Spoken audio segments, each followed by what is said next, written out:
જામનગરમાં છઠ્ઠા દિવસે પણ જીએસટીના દરોડા ચાલુ. 20થી વધુ પેઢીઓ પર જીએસટીની કાર્યવાહી કરવામાં આવી. કરોડો રૂપિયાના આઈટીસી કૌભાંડનો પર્દાફાશ થવાની શક્યતા છે. સૂત્રોના મતે કરચોરીનો આંક 100 કરોડને પાર જવાની સંભાવના છે. મુખ્ય તપાસમાં સીએ અલ્કેશ પેઢડિયાનું નામ સામે આવ્યું છે. અનેક બેનામી હિસાબો ચલાવવાની આશંકા છે. 20થી વધુ બેંક એકાઉન્ટ ફ્રીઝ કરવામાં આવ્યા છે. મુંબઈ સહિતના અન્ય શહેરોની બેંકોનો પણ સમાવેશ થયો છે. કથિત બોગસ બિલિંગ અને કરોડોના નાણાકીય વ્યવહારોની શંકામાં દાયરામાં છે, જે સમગ્ર મામલે તપાસ કરવામાં આવી રહી છે.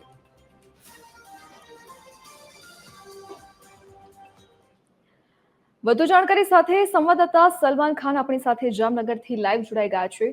જે સલમાન, જીએસટી વિભાગે દરોડા પાડ્યા છે. અત્યાર સુધીની કાર્યવાહીમાં શું સામે આવ્યું છે? ધરતી ગત શુક્રવારથી જામનગરમાં અમદાવાદ, રાજકોટ, ભાવનગર, જુનાગઢ સહિતની જે જીએસટીની એન્ફોર્સમેન્ટની જે ટીમો છે તેઓ દ્વારા જે જુદી જુદી પેઢીઓ છે તેમના પર દરોડા છે તે પાડવામાં આવ્યા છે.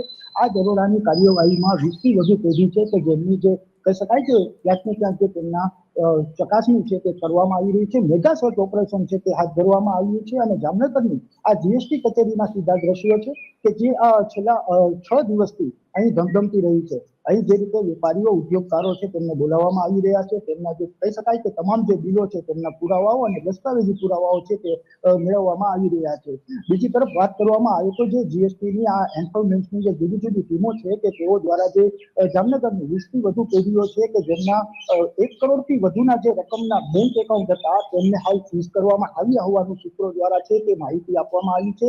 અમદાવાદ, જામનગર સહિત જે મુંબઈના જે બેંક એકાઉન્ટ છે કે જે હાલ સીઝ કરી અને જે તમામ દસ્તાવેજી ચકાસણીઓ છે તેમને કરવામાં આવી રહી છે અને જીએસટી વિભાગની આ કાર્યવાહી સતત છઠ્ઠા દિવસે પણ છે. એટલે કે જામનગરમાં જીએસટી વિભાગની જુદી જુદી જે ટીમો છે તેઓના ધામા હજુ સુધી પણ નહીં યથાવત છે. સતત જે રીતે વાત કરવામાં આવે તો જામનગરમાં જે જીએસટી વિભાગના દરોડાને પગલે જે દેશ વિદેશમાં જે વેપાર કરતા વેપારીઓ અને ધંધાર્થીઓ છે કે તેમને ત્યાં ચેકિંગ કાર્યવાહી છે તે કરવામાં આવી રહી છે. અન્ય જે જામનગરના સીએ અલ્કેશ પેઢડિયા કે જે જીએસટી વિભાગના મુખ્ય સૂત્રધાર તરીકે હોય તેવી માહિતી સૂત્રોમાંથી મળી છે અને અલ્કેશ પેઢડિયાની જે કહી શકાય કે પેઢી છે તેમજ તેમના નિવાસ સ્થાને જીએસટી વિભાગ દ્વારા સર્ચ ઓપરેશન છે તે કરવામાં આવ્યું છે.